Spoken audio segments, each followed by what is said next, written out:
Hello, everyone. This is Adam Meister, the Bitcoin Meister, the Disrupt Meister. Welcome to the One Bitcoin Show. Today is October the 1st, 2018. Strong hand, offended by selling. Personal responsibility is the new counterculture. Bitcoin, this game is not rigged. Unconfiscatable. Again, check out the links below. Everything I talk about in this video is linked to below. DisruptMeister.com. You can see all my old videos, including the yesterday's show. Check that out, of course. But This Week in Bitcoin on Friday was a really fun time with J.W. Weatherman, Arjun Balaji, and Alex Edelman of Lolly. J.W. talked about his school, his teaching. I linked to some of, you can get a discount if you take his classes. If you mention Adam Meister, he is linked to below.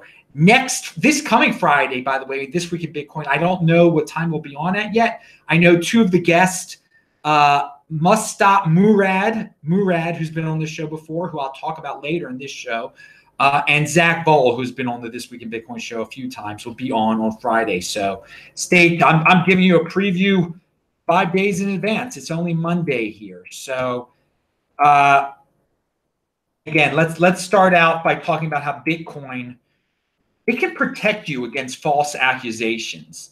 Now, of course, the Pence rule is the best rule. You know, people laughed at that. You know, you don't want to be alone with a woman in an office or in any environment, because an accusation can be made about you. And Mike Pence, apparently, he's the vice president of the United States, for those of you who don't know. Not that you should know, but he doesn't, you know, he's a married man and he's never alone with another woman because he doesn't, you know, want rumors to start. He doesn't want anyone to try to blackmail him. And it's been quite successful for him.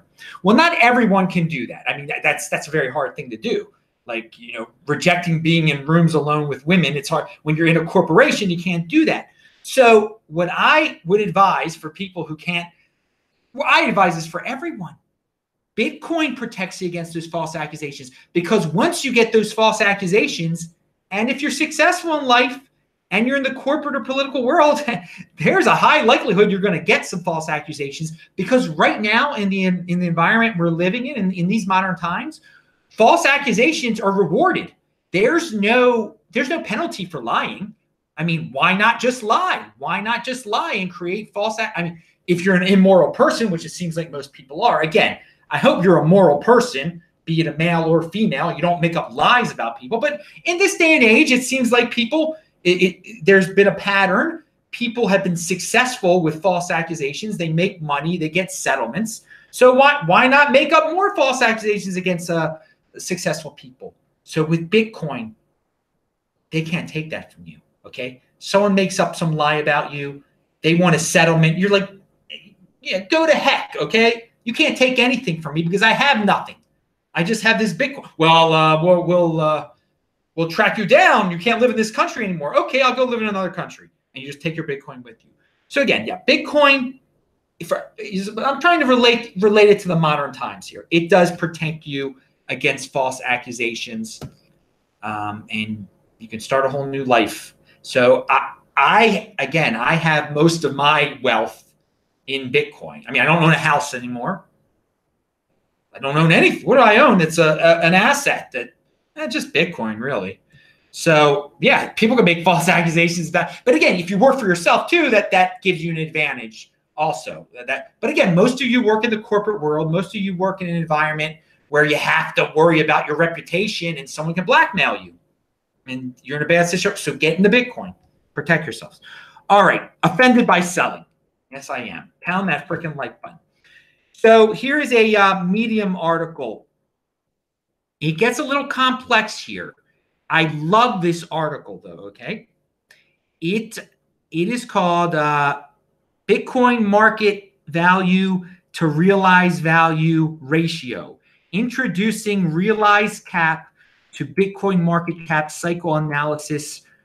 From this calculation, two historic thresholds emerge. 3.7, which denotes overvaluation, and 1, which denotes undervaluation. So what you do is you take the Bitcoin market cap and you divide it by the Bitcoin realized value. Okay. Now we talked about this on the previous show. And if that ratio is above 3.7, that means Bitcoin is, it's not a time to buy Bitcoin. But if it is around 1, well, I think it's always a good time to buy Bitcoin. I am just relaying the thesis that is in this article, the theory, whatever you want to call it, by Murad, who will be on the show to discuss this further on Friday. But again, read this article. It's very interesting for those of you who asked the question, when should I buy? And does market cap mean anything? And what is this realized value that Nick Carter came up with that I love? I think is a great way of valuing Bitcoin. And Murad combines what I thought the market cap, which I find to be somewhat useless, and with something that I find quite useful. And he makes a ratio out of it. And again, 3.7, it's too high. 1, it's good. It's time. It's undervalued at 1. So check that out. It's linked to, you'll understand more if you actually check out the link. And again, a lot of you ask me, when should I buy? When should I buy? Is it a bad time? Well, if you want, I think it's always a great time to buy because again, you value your wealth in Bitcoin. You get as many Bitcoin as possible as you want as many Bitcoin in the future.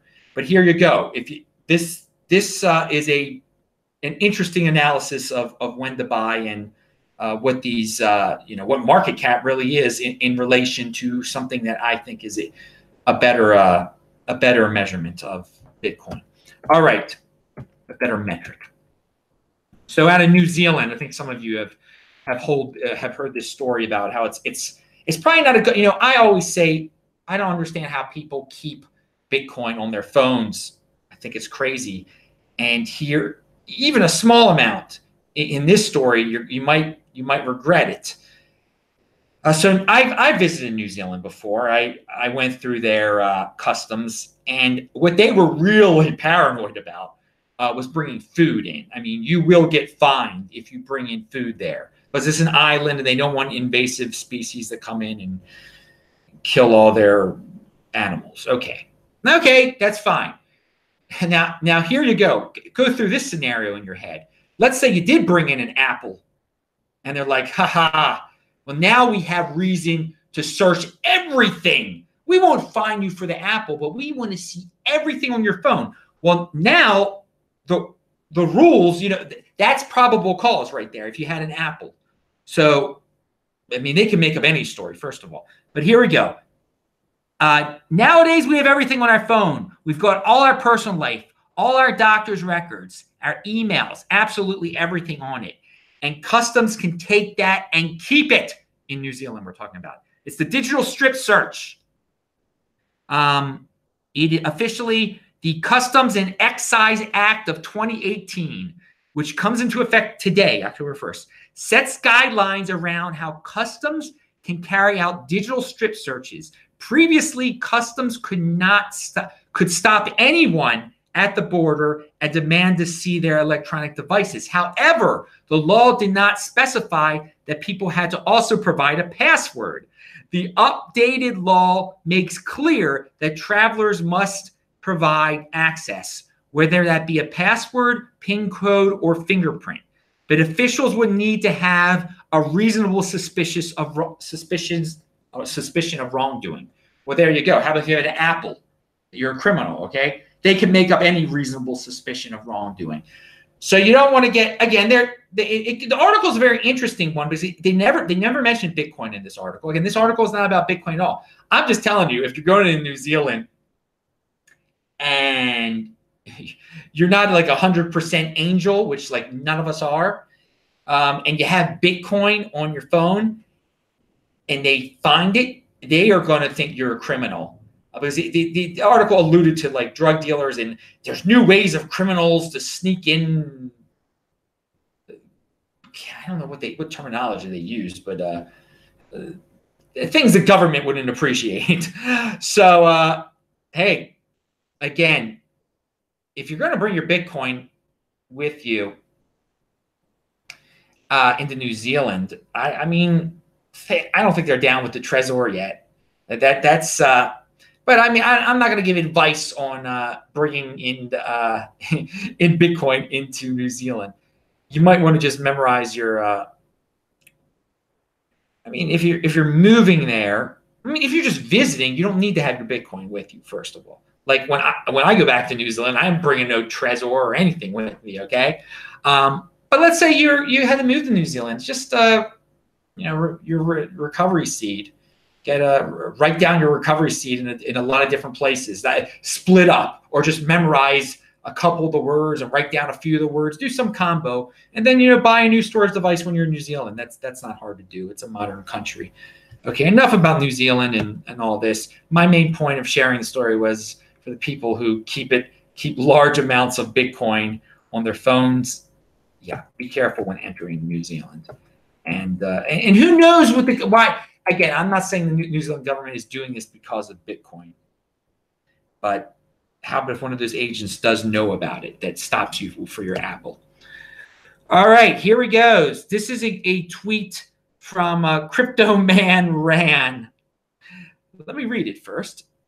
To be a pioneer means taking serious risks, abandoning safe, trusted careers and models, entering a dimension where no one has been, to take risk and usually to fail.